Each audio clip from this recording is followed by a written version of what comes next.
people tell me the same thing. Hey, you're right. It's just one ant. They are ants, Michael. They are ants. Remember when we used to burn ants with a magnifying glass? So, what's it gonna be? Ant-Man.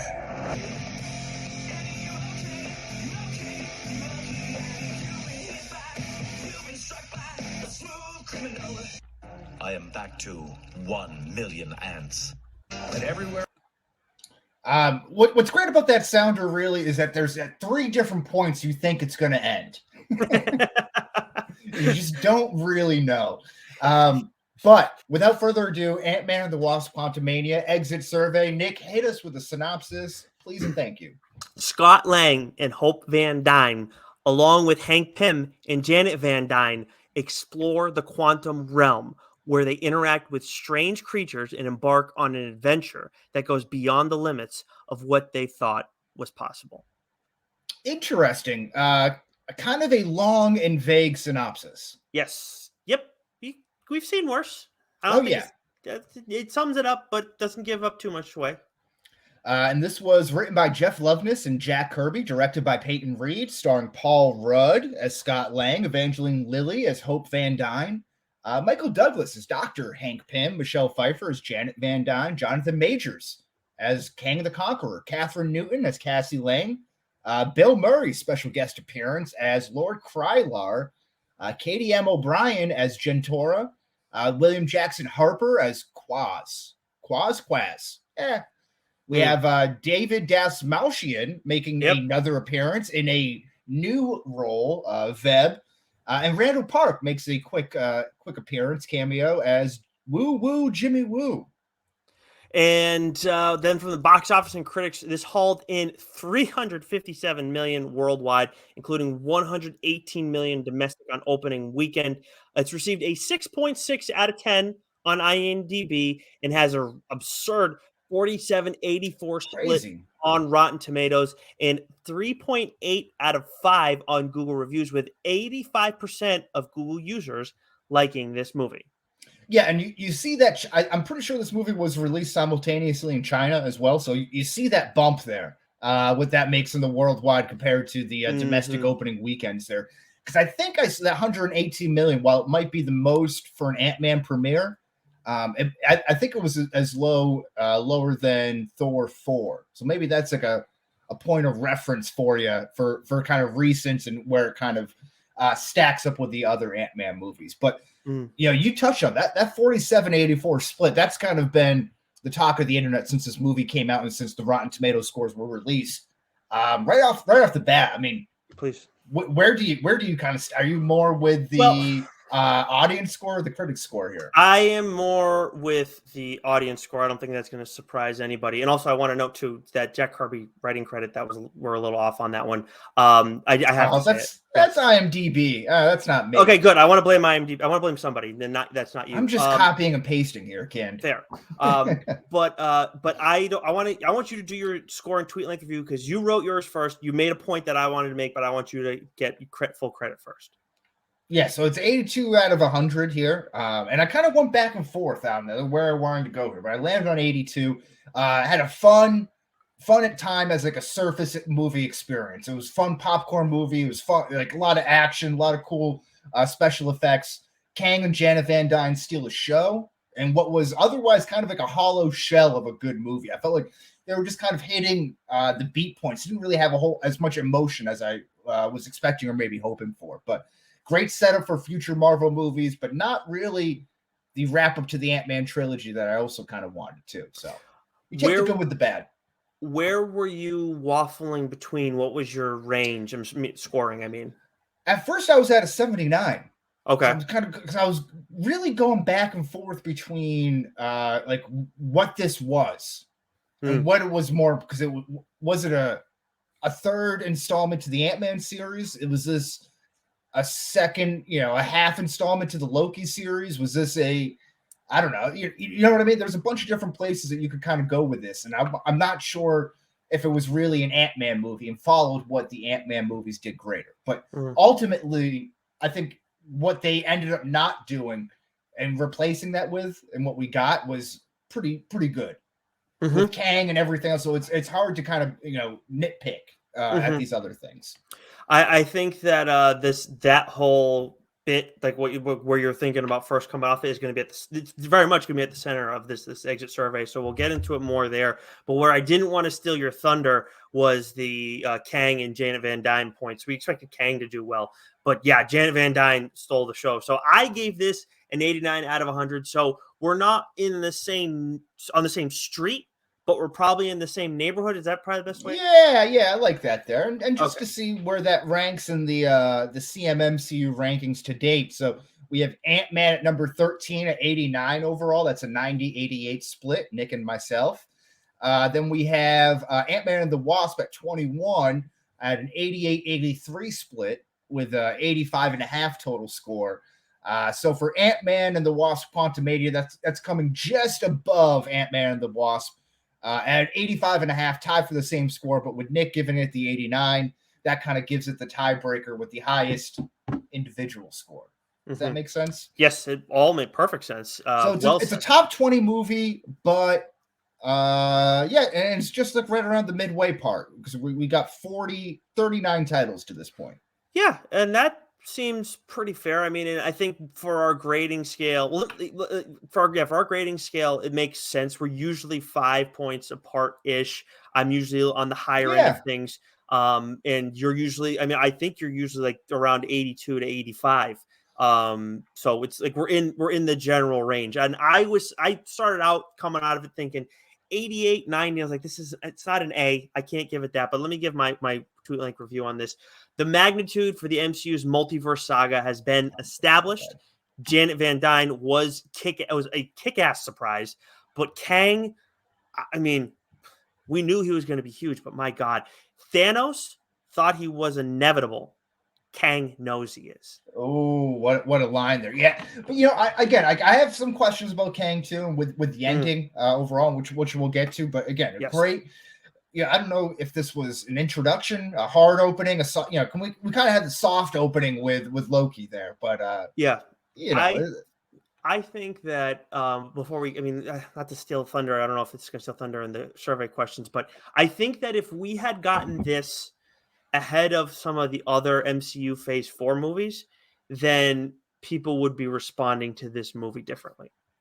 From a grading standpoint, the audience seems to really like it a lot. The critics is a whole other thing. I see. Yeah, the critics we don't have any critics commentary on our exit survey, right? No, I don't think so. Let me get this off my chest then, because them giving this a 46 is unbelievably asinine. I don't like I did check on some of the notes that were made there. Look, I like to make it clear, like we do review stuff, obviously, but I don't view us as critics. Like we're just two dudes talking about this stuff. A couple of bros. Exactly. Just like the rest of the DSG. I don't take us seriously in that regard, as much as I do care deeply about all this stuff.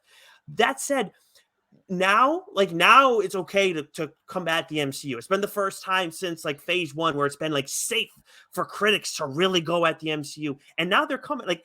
I could see somebody giving this a 75. So when you said you originally thought 79, I was like, yeah, I could have seen you giving that score. I could see somebody giving it a 75. Even a 70, I wouldn't be oh my God, this is terrible, especially from critics.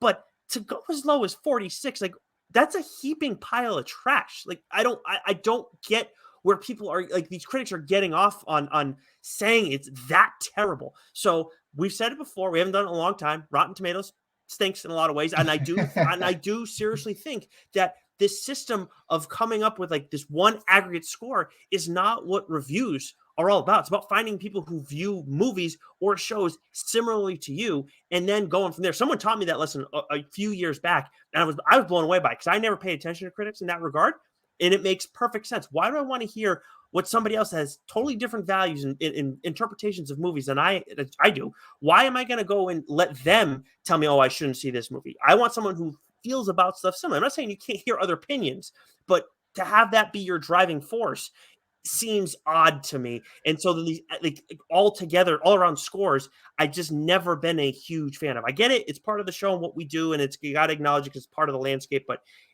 this right now, it's never looked dumber. Yeah, I mean, I wonder if it's just a message that people or maybe want to send. Maybe they want to see a change in what's happening right now, or something that they want to get their message across. Maybe it could be that. Maybe it's like you said, people who are typically used to reviewing, maybe kids, action, fun movies that don't have a whole lot of thought to it. You could just kind of sit back and watch it and absorb it. To maybe like film critics who are used to higher brow films have to review this. Maybe that's kind of like their bias coming through in the score there. But it could be for a lot of reasons. I don't know. But I think generally what I like about Rotten Tomatoes, and I know we have a whole episode that kind of shits on it if you go back to like episode 2 or 3 or 4. We got a few of them because we did some like that's true. It's like a little kind of a series there. Yeah. It's the audience score. You compare it to the audience score to the critic score, and I think that's great. I think this is a great comparison of that. When you look at the audience score, the critics hating something and the audience really liking something, I think that's indicative of a good movie. If you ask me. I mean, I'm not going to argue with that, because sometimes, sometimes there are critics who like they're just looking for different things from a movie, and like this is what it's supposed to be, and like and that's like where we talk about what Ant-Man, like Joe has said this a lot like recently, Doc from TLDR like has said a lot recently, how like this movie needs to, from the MCU, needs to do a job, and blah, blah, blah, and it keeps saying that about Thor, Multiverse of Madness, all this stuff. This was the movie, if I've ever felt that way, this was the one, especially the way it was being labeled, and especially with Kang in there, it seemed like that was going to happen, and it did its job. And I know it kind of goes into what you talked about, but I don't want to dig into that again until we get there on the exit survey. So where do you want to start?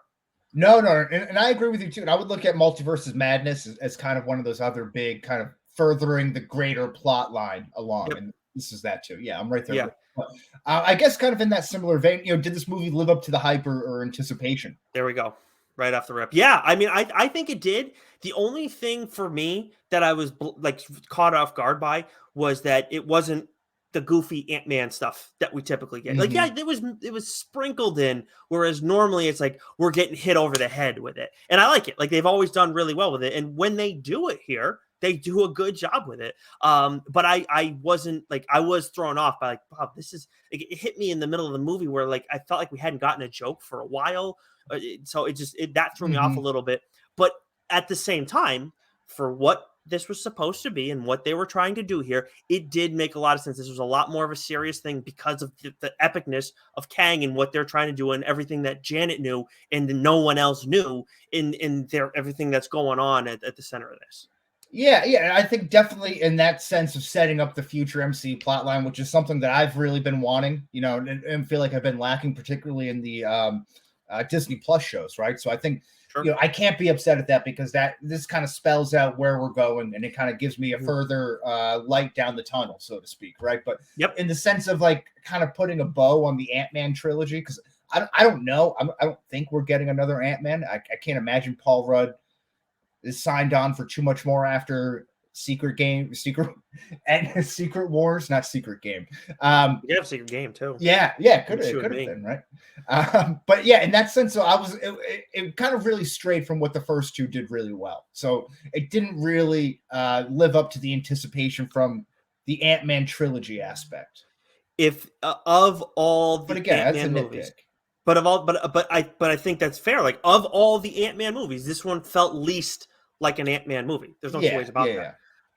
And I went back and watched the original Ant-Man too, and it just has so much charm. It has a lot of fun, and it's like, people use the word grounded, but low stakes, like nothing, like, I don't know, everything just kind of really works. And this one, it feels like you're behind a green screen a lot. I don't know, everything's just kind of bigger, more grandiose, but like hollow. I don't know. I don't know if I feel the hollowness necessarily, but everything else I do agree with. And again, like, this is where it's like, if this happened right after Doctor Strange, I don't know if it would have worked before. Well, you could have probably done it before, but it just would have felt like, I don't know where Doctor Strange would have fit in the prevalent changes. But I think if this happened in Phase 4 and earlier, like, it just, it would have probably been received a lot better because right away it's moving things forward. But now it's like you have all these other characters who, Thor, Doctor Strange, Spider-Man to an extent, but you expect all these characters to move the larger story forward. And I think Spider-Man, did set the table for being the first one, but then you expect Doctor Strange and Thor to do it more so, and you don't get that at all, which again, I was fine with, but Ant-Man's the guy who you would expect to have a more grounded story versus Thor. So it is kind of an odd juxtaposition there. Didn't even think about it through that lens till now. Well, yeah, and this is still kind of like kind of going into this conversation. Now, how does it stack up against the previous 2 Ant-Man movies? And I think kind of going right into that, my first thought is, like if the first 2 Ant-Man movies are like a cozy, kind of like well-lived-in colonial house, like a Cape-style house, it's small, it's niche, but like there's a lot of like charm and family and love. There's maybe like a wood-burning stove there. Maybe mom's got a soup, simmering on the stove. It's got nice smells to it. And there's all these little things that you kind of take away. Like, wow, that's maybe not the nicest, biggest house, but there's a lot of really like good things going on in there. And then Ant-Man Quantumania is like a McMansion, like on this like brand new block. Like it's a huge house, but no, like the rest of the neighborhood's not really developed yet, but all the houses look the same.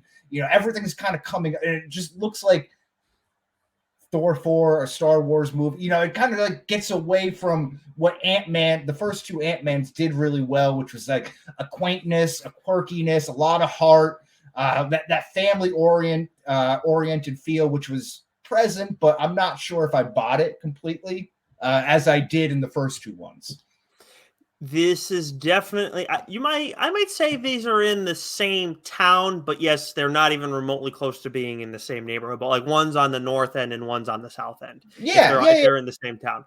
But I did like, so the family aspect was very different because it's not so much there with the Pyms, I would say, or I guess the Van Dynes, because there's 2 of them are Van Dynes. But with the Langs, I felt that there was that family aspect of it. But for me, it was like more the joke stuff that to me is like so much of what Ant-Man is. And like we get some stuff in there, but not a whole lot of it. And that was just the big thing that jumped out more. So like obviously we don't have Luis in this too, who's been a big like huge disappointment. Yep. He's not in the mix. We don't get a lot of Hank in this, but like, he's there, but like he doesn't have a lot of moments. But I will say his moments that he gets were good. Like his slugging percentage was probably, because he had the fewest opportunities, his slugging percentage was probably the highest of anybody.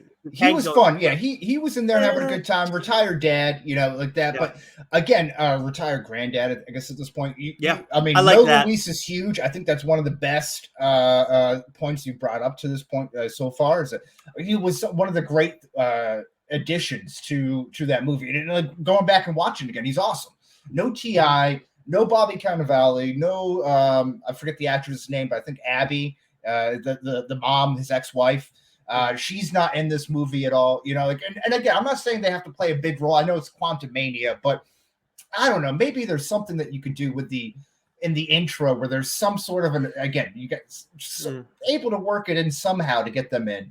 Again, that's small, that's minor, but some of the things that I really loved about the first 2 were absent in this one.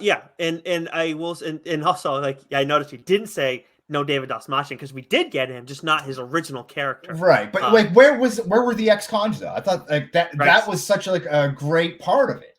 Yes, it is. It absolutely is. I mean, the addition that we got, the not counting Kang, the addition that we got in it was, I mean, the goo guy, which I know you dropped his mentioned his name. Veeb? Yeah, like he was. But they're inconsequential. Addition. Right. They're not. So you have a few characters from there that are thrown in the mix that I did like, but it's just we've gotten so used to this larger family. I don't care about Cannavale and Cassie's mom a whole heck of a lot, but the ex-cons were like the one for me that was the gap. But Janet was like the trade-off, I guess, and she was like, I mean, we're going to talk about her more in a bit, but in the end, she was great. I didn't expect Janet to have as big of a role. I think that's why I was surprised by her, but she does some very frustrating stuff in this movie too. Yeah, I'm assuming we're gonna get to that in a bit, but I Mm-hmm. just want to put a pin in this on my end. Like we were talking, like because we so much have been talking about like the larger MCU story, which like I am less at the forefront of that of like pushing that conversation forward, but I do understand it when you're getting Kang thrown in the mix and all that. Like, and you're gonna do it through Ant-Man, and it makes sense. The way they did it with the story and like why Kang was there and whatnot. I thought that was all very well done. So like to me, that like I get what you're saying. I mean, if you just threw a few more jokes in there, maybe I'd bring this up to a 90 because then it's like okay, like we have that Ant-Man vibe still. But Mm-hmm. that was like the biggest thing for me. Like this is not present as much in this movie. All right. What do you think was the most rewatchable scene from this movie? So I really liked Janet's action scenes. I thought those were really well done. But the biggest thing for me was Janet learning about Kang's past. I Yeah. mean, she acted it out so well. That was really surprising. And then Kang's just like he's been hiding up his sleeve who he is the whole time, and he's like, I'm gonna like leave you be, Janet, basically. And he's very like very honest about it. I thought the two of them acted it out so well, and then just the flashes of like what Kang has done and what Yeah. Janet learns in a split second was like, and it's funny. I don't feel like I've ever had a flashback scene that like stuck out in that regard, but it was just from start to finish was just like, oh, this is good. Yeah, I mean, it was so good that I wanted more of it, and that was again, like I understand that this is not a Kang introduction movie. That's probably going to happen in Kang Dynasty, but like again, like this is the big introduction of the character. I loved all the stuff that Janet kind of flashing back to it, but like I wanted them to stay there. Like if you opened the movie with Janet back in the multiverse, kind of like spending time with Kang and all that stuff, like I think like a little bit more time. I think that's very interesting.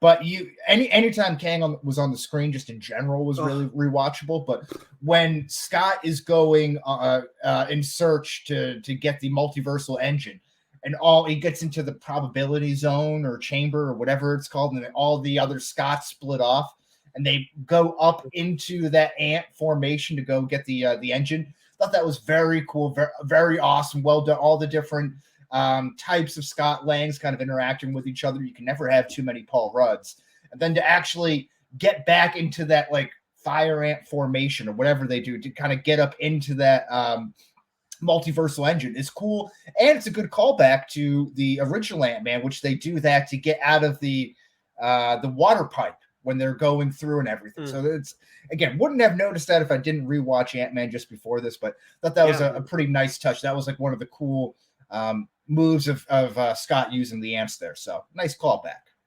Yeah, I actually thought more. Lauren and I thought more of Ants, like the movie Ants, like them doing that there. Yes, so a little different. I did not rewatch it like you did, but yeah, Kang was outstanding. And I think that brings us to what will age the best from this movie. Yeah, I think that kind of goes without saying. Kang's a big winner. Jonathan Majors in general seems to be the big winner from this movie. Yeah. Now here's a question for MODOK. Is MODOK, because I'm kind of like on the fence with MODOK here, because I think he looks so fucking stupid. Yeah, he does. I get that's like kind of the joke. Like he's supposed to be so ridiculous, and he offers some great comments, some of the great laughs there, particularly right after he sacrifices himself. And he's touching Paul Rudd's face, and he's saying that he's Avenger, and then making a note that Evangeline Lilly cut her hair, and like all that stuff. It's pretty funny, but he's also crazy. Kind of like his whole purpose is not like I'm not really sure what was there. Like he ends up getting motivated by Cassie through just by saying like don't be a dick. Kind of hated that. I thought that was kind of cringy. I would have loved if he just found that motivation on his own because he was treated so poorly by Kang, which we see like don't talk when I'm in the room or whatever like that. Like I would just love for him to be like finally being like stepping up to his master like we've seen a couple of times there, but to be like again, I wasn't a huge fan of Catherine Newton's performance there, so I thought a lot of the stuff that she did just didn't really do it for me. Gotcha. I liked it, particularly with the resistance scene too. I thought that was a very weak call to action. I'm not sure if I would have been inspired to go to work after she got on the mic there. See, this is why we do this, because I felt totally different about her performance. And honestly, I think I chuckled when she said, "Don't be a dick."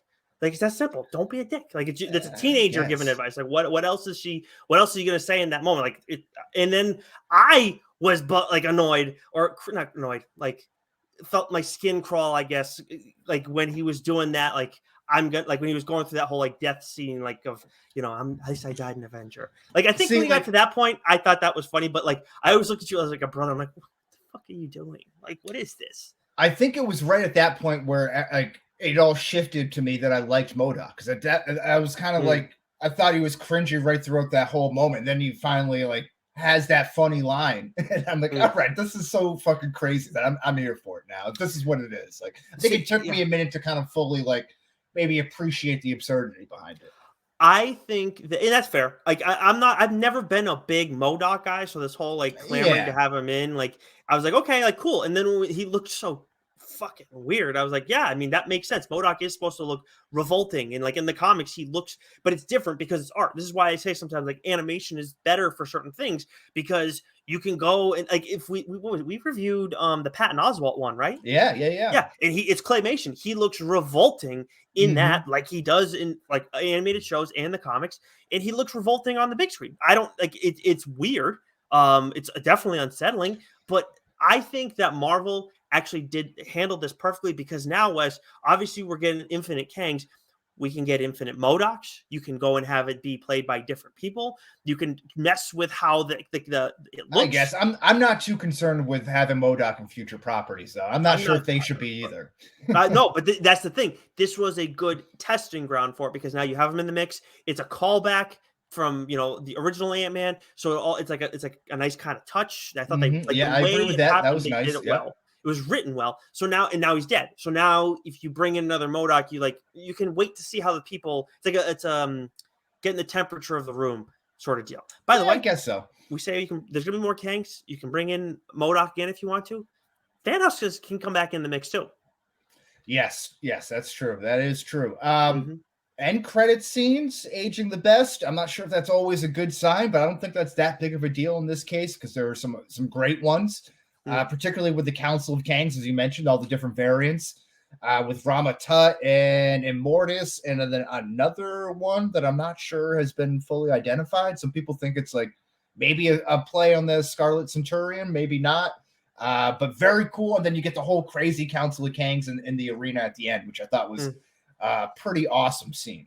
Yeah, and I think to that end, like, for me, it's Kang is the obvious one will age the best, because like just in general, the Jonathan Majors performance as the exiled one was great. But then like for the future, Kang is just going to age very well. I mean, Jonathan Majors is just in his two opportunities to play Kang in like a fleshed out sense. I know it was only one episode in Loki, or like 1.5, but like it was all him throughout that episode. And we saw him put on a completely different performance, and then did it here.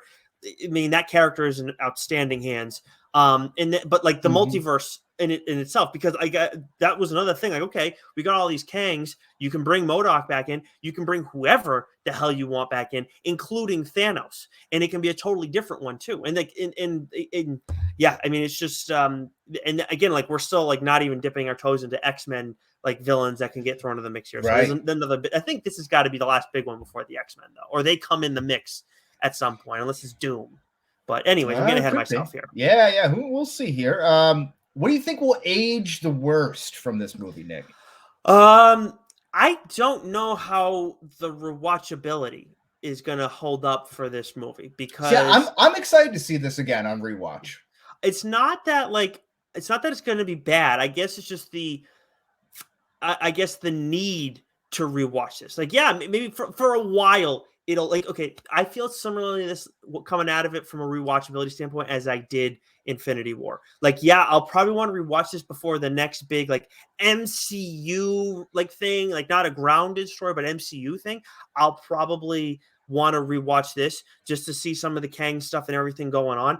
But other than that, like eventually I just feel like you won't have that same need. And that's why it's not always good to make these individual character movies solely like MCU plot moving movies, because like this Kang's dead. Like, yeah, it's great performance by Jonathan Major. I love this Kang. He's awesome. Maybe I'll rewatch it for that. But from a larger MCU standpoint, at some point it's just not going to carry. It's not going to be as like, it's just going to be other new shit. And then from an Ant-Man, like you talk about, it's not an individual Ant-Man story. Like, yeah, it's about Cassie and her dad, but like that's such a, at the back of it, like it's everything is MCU first at the forefront here.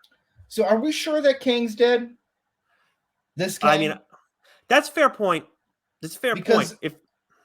If he was the one that everyone was so afraid of, that he got exiled, then like how could he just be so easily defeated by Ant-Man? That's kind of where that's like where my big issues come with the movie. Like I have a little bit of like a tough time that this like Kang, who's defeated a variant of Thor, who's conquered worlds, who's done all this shit, gets defeated by Scott Lang. You know what? Like it just seems like tough for me to wrap my head around within the comic book world. So that makes me wonder, like, maybe he does come back for Kang Dynasty. Maybe he does come back for Secret Wars. I don't know. But so if that's the case, I think that makes the ending a lot better. But if Kang is dead, I think that does, to your point, kind of ruin the rewatchability and even just like the overall just kind of like tone of the movie. Like, Kang dies. What was the point? We're just back to square one again, right? But other things that will age the worst. So this is kind of like the rat crawling across the quantum realm in the van and Endgame here, but the Science who saved the day. Nice pun. Yeah, which there was a great opportunity to use that joke, Science, by the way, when Hank and Cassie, they're talking like they're telling everyone at the dinner table over the small pizza that Cassie's been doing all this experiments. They're like, what type of experiments? And Hank goes, ant science. And I turned to my wife. I'm like, shouldn't have been science. And then you really stress the ants. Hank Pym, huge missed opportunity for an easy joke there. But we see them get sucked into the quantum realm with everyone else very quickly. You might have even missed it if you're not paying attention or didn't go back and watch like a breakdown or whatever. Then you don't hear from them. Apparently, they get sucked into a different realm of the quantum realm, a different area where they like advance thousands of years in this shorter period of time. And they come back and they're like Planet of the Apes. They all come back and miraculously save the day. I love having the ants involved, but this is again just like a very convenient thing to help Ant-Man, right? Okay.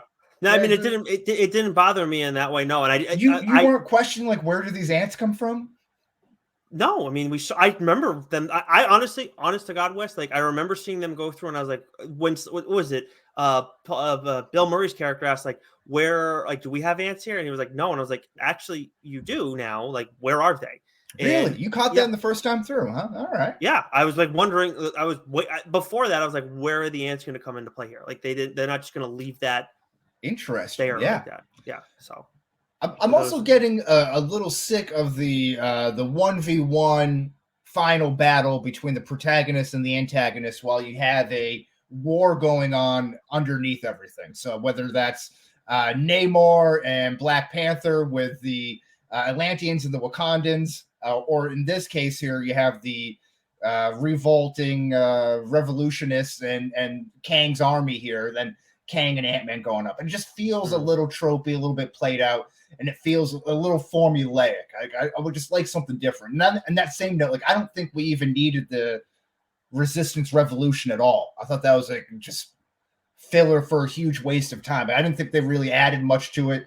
And again, like, if I'm looking for things to cut out of this movie, which was a very tight 2 hours, which I appreciated, I cut out the Revolution Resistance thing and put in some of the ex-cons, put in some of the stuff back on Earth that's not in a CGI volume tank. That's actually filmed in like actual real life with the family, with the ex-cons, something like that. Maybe you actually show Cassie getting arrested in the streets, not just protesting at a peaceful protest, which why would she get arrested at a peaceful protest anyway? I'm not sure. But, maybe we see some of those things. Maybe we see Hank and Cassie developing to become better scientists and like developing this quantum device here.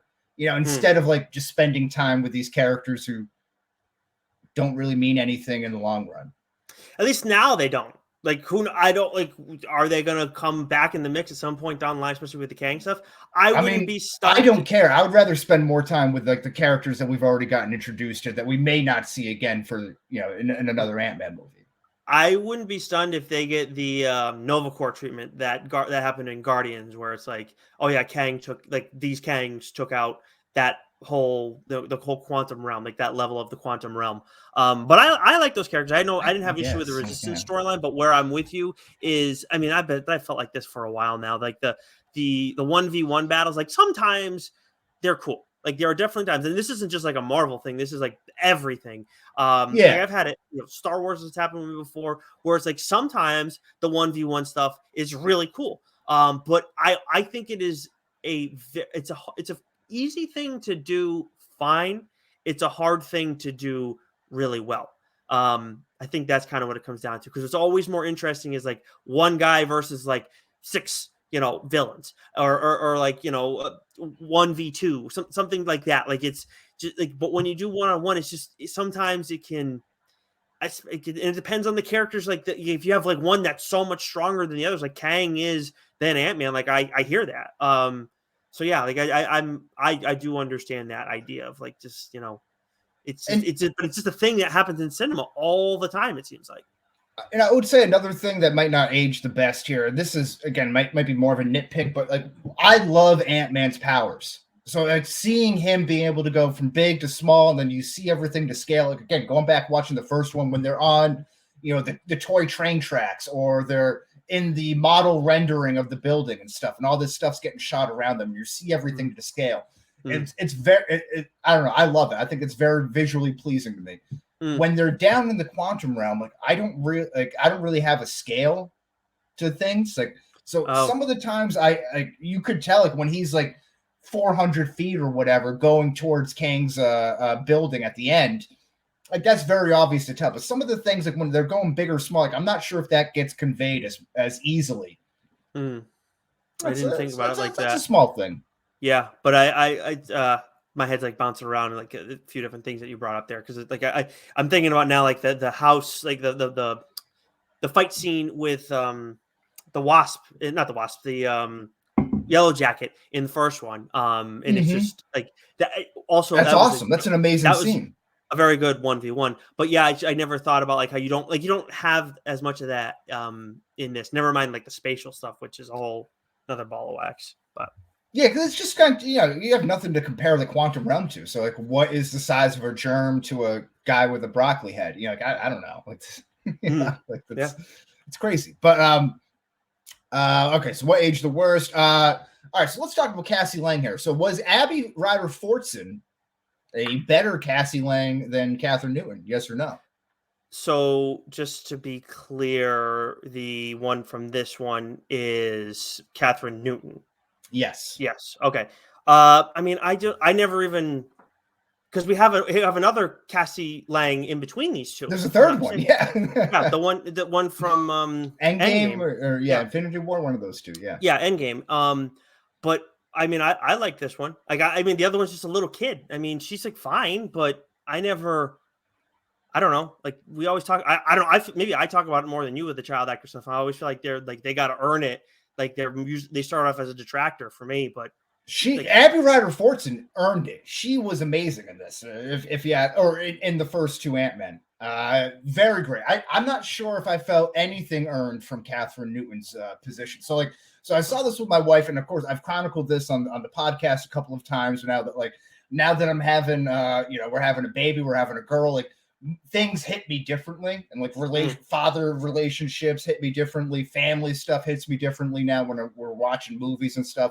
So we come out of this and I'm asking her opinion. She goes, what'd you think? Like, what'd you think of like the father-daughter relationship? She's like, I kept looking over to see like how that was hitting you. And I was like, I felt nothing at all through this. Like I felt I didn't feel like they even liked each other, aside from the fact that Cassie's pretty much shitting on Scott Lang for not doing enough after saving the world. She's like kind of like a bratty child to him, like Abby Ryder Fortson, young Cassie Lang, that relationship, like it actually feels love. Like it actually feels like they had a fun. Yeah, but they're still like they haven't seen each other for years. You know what I mean? Like, there's no relationship. Like, I don't really see a connection there at all. Like, even when they come together, like, it's just not believable to me. See, it's funny, as I actually felt. I watched as I was watching this. At some point, I was like, she's basically just trying to play it like she's Paul Rudd. Like, that's kind of what she's doing in all this, and it makes sense. I mean, like, your kid would. I mean, we're all like products of our parents in like various ways, right? Sure, yeah. And I'm watching this, and I'm like, she's kind of like acting like her dad does. Like, and I know she's like supposed to be smarter because of all of, the learning she's had with her grandfather and I guess stepmom and stuff. But like, I still very much got like, yeah, she's like Paul Rudd's kid in this, or Scott. Like, she is Scott Lang's kid in this. I didn't really get that. Yeah, that's funny. That's funny how we had two different. Yeah, I felt like she has her quips and stuff like that mixed in throughout all this. I mean, like, the "don't be a dick" thing to me is very much like, that's why I laughed at it. Like, that sounds like a thing that Ant-Man would have said in one of the first two movies. No, and he's like, I don't have a problem with the line, like, "don't be a dick." I just don't like how, like, again, like, I just want, like, MODOK was shit on pretty much. He was tortured and developed into this. So, like, just like, have your own motivation to do it. Like, that's a funny enough line. Like, "don't be a dick." That got a chuckle at me. But again, like, as far as if this is a relation, if this is still a family story at the end of it, and to a sense it is, just not to the same degree as the first two, I'm not getting any sort of cohesive family vibes from the Van Dynes or the Pims or the Langs. I don't think there's like any real cohesiveness there. You have all this secrecy coming from Janet Van Dyne, and then again, all of this anger that's being harbored and resentment being harbored by Hope Van Dyne for not having this information shared. Then you have all these past relationships potentially being hidden from Hank Pym, who probably was getting his own sniz up on Earth in these last 30 years. But, that's got to be tough to kind of hear too. So, well, there's a lot of shit going on between the families. They're not really getting along very well. When they went there with her and Bill Murray, and then Hank was like, they like the same thing. I had the same thing, and then he was like, what ended up, like, why didn't it work out with that other woman? He's like, she wasn't you, honey. And I was like, oh, that's what I want to hear from the two of them. But I do, when you're talking about like you have like two family stories going on here at once, and I thought that the Lang family story was better done just because, like, Scott was much more at the center of it. I liked Catherine Newton's performance as Kathy Lang. As Cassie Lang. Jeez, mixing the two together. But I think that when you talk about like the Hope and Janet stuff, I was so caught up in like Janet being a badass and also being very much spooked in a lot of ways that, yes, like, that family dynamic was there. Like, they were trying to do it, but yeah, I don't like, when I look at it now, it wasn't like, it was different and odd. It wasn't as well done as I thought the Lang version was. But like, because of what they're doing with Janet, I didn't really care as much. Like, I'm just, every time Janet's asked a question, and as we eventually learned this shit, it was just like, again, I liked a lot of what she did. I did too. I'm here with you, but again, what are we doing with this cat and mouse game of her being like, I don't want to talk about what's happened over the last 30 years. I can't talk about it. But yet, at the end of Ant-Man and the Wasp, she and Scott Lang are going down to the quantum realm doing all this, like, searching for stuff. Yeah, she has like this big problem with like going down to the quantum. Like, it's never been talked about. They have no idea about it. So, like, that's where I feel like there's like the disconnect between the first two and then this one. That's a good point. Like, doesn't she have powers too? Like, I think she got rid of him like right away when she took care of Ghost. Oh, that's right. Okay, fair enough. Regardless of that portion of it, and that makes, well, I don't know if the Kang stuff would explain those powers, but it doesn't matter. The idea of her, that experience being too traumatic, I understand. Like that makes sense. Not wanting to talk about it, but where I agree with you is the point of, at the end of Ant-Man and the Wasp, the second Ant-Man movie, she's all about them going down there, and like, she's right there with them and everything. It is strange, like, how they didn't, it's almost like they didn't account for that early on. And I can understand why that would happen, but that's where if you wanted to do that here, you needed to have the foresight sooner in order to like. I don't know how they map. I don't know how they create a device to map the quantum realm without having her input and her knowledge of what's there. And if she's refusing to talk about it, yeah, but that's what. Right. So how do they do it? They didn't. They built a satellite. No, they built a device to map the quantum realm. I thought the whole issue was that they needed information from her in order to be able to. Okay, maybe I'm misremembering. The point is that when I never thought about what you were saying, and that makes sense. Like the trauma on its own. Yes, I get it. But when you have that other element from the second Ant-Man movie, you're almost ignoring it or ignoring that by going the trauma route. So it just seems like I don't want to deal with this connective tissue. We'll just say it's trauma and no one asks any questions about it. So that's a little disappointing there. Positives, best performance by a side character. MODOK really crept up at the end there. But Krylar, he seems to get some mixed reviews, very short. But I loved, the big standout laugh for me was when he's talking about all the wild stuff they did in the quantum realm, and Hank's like, "What do you mean wild stuff?" Or he's like, "How wild?" And he goes, "Wild, Hank, real wild." And just like very straight, like forward, like looks him right in the eye when he says it. I thought that was very funny. And Veb. Holes. He doesn't want to have holes, right? He's kind of the winner, right? I'll tell you what, with Veb, I was like, when he got shot up like that, I was like, oh, okay, he's dead. They're gonna like this, so he's gonna be their like rallying point. And then he didn't die, and I was like, oh no, wait, that makes sense. Like he's just this gooey substance. He could survive this, okay. But then they turn him into like this huge monster in this one giant hole. I wasn't ready for any of that. So Kirby's Dream World. Yes, David Dastmalchian again. Clearly, Kirby. Jeez, good call. But he's clearly, and I think he's written a comic for Dark Horse or started writing one. But he's clearly a huge fan of comic book movies or superhero movies. He's been in a lot of stuff. I heard an interesting backstory about him, that he was like homeless and a heroin addict before getting that role in The Dark Knight. That kind of like, he was cleaning up, but that was like his foray into acting. Acting helped getting him clean, and then that was kind of like a big jump off role for him. Damn, kind of crazy. Talk about luck. Same thing with Barry Keoghan. You know what I'm talking about there from Eternals and whatnot. Yeah. He, an Irishman. I think he was like an orphan and like went from foster home to foster home, and then like picked up like small local acting in Ireland, and then like. And it was in the Banshees of Inisherin of Banshees, whatever that Oscar-nominated movie with Colin Farrell in it, and like he's a big actor now. So kind of crazy how that stuff works out. Yeah, those are always it's wild, the gamut of things you get from actors and actresses, the backstories. I probably lean towards Veb in this one. I did like Gentora from her action was awesome. Her weapon was so cool. Every time, Kang, every time he iced somebody, it was jarring because it's like boom, disappear, boom, disappear. It was like freakier than the snap, honestly. But her weapon was kind of like the snap, like where everybody got dusted, but it was still like its own unique kind of action. So I really liked what she brought from an action standpoint throughout all this. And also, just a quick note too, the psychic guy is from what's the show with Kristen Bell? The Good Place. I love that actor. So it's almost like he was playing the same character in this one. So don't want to see him typecast, but anyways. I'm not sure if that's a fun power to have. You think that would be cool to know everyone's thoughts, but I'm not sure.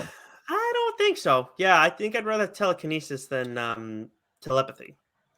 Another pick and Nick here is pick and Nicks. There we go. That's a good segment right there. Look at you. What do you think about that? I got a burp here too. There we go. Kang in his suit has like the telekinetic powers that he can kind of like flick people and move them at a whim with his finger, kind of like Darth Vader. What happened to that during the final fight? With the ants? Well, with like everything, like when he's like, I know at a certain point his suit gets busted, but what happened with that? And when he's fighting Wasp and Ant-Man and everyone at the end before the ants come.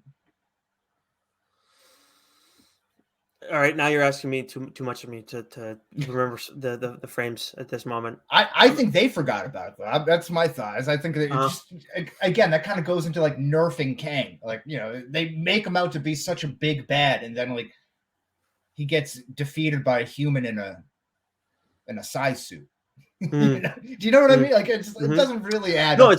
It's an odd opponent for Ant-Man is an odd opponent for Kang. He's an odd choice to introduce him in this movie, and I think it's interesting. I don't know, but it's like it makes sense from a scientific standpoint kind of thing. Sure, yeah. From it just being him in the Wasp, it's like that's also kind of it's odd. But do you think? Now here's a question: do you think maybe in an alternate universe, maybe a different multiverse, he would be better suited to be introduced in Guardians 3? I mean, maybe. Maybe. I mean, I really like the idea of the quantum realm being a prison for him. It's a space he cannot get out of that he doesn't know. I don't know why he doesn't know it, but they destroy his machine and everything like that. I mean, if you just have him out in space, I just feel like I think maybe from a combat standpoint, okay, but from again that like I can't think of a better way to explain it, but the scientific standpoint, like this makes more sense. I think that's more important. Okay, I'm with you. But it's an interesting conversation. I mean, there are probably other ways too. I mean, like you could probably talk about like what's his face, the Strange. Like, could you have introduced someone Strange? It could have been better there. Yeah, interesting. Or maybe Thor. Who knows? But yeah, there are a few ways. Thor would have been actually really good. I would have liked that then. I would have liked that much better than Gore the God Butcher. Now that you think about it, Thor would have been a really good one. Who do you think lost the movie, Nick? Tough question here. I mean, I think it's got to be the exiled Kang in the end. I don't know. I mean, like I know Janet has some rough moments. Like Kang's also an amazing character, but yeah, I guess if it's not Janet, as much as she was awesome, like things also get. It's got to be Kang. It's the exiled Kang.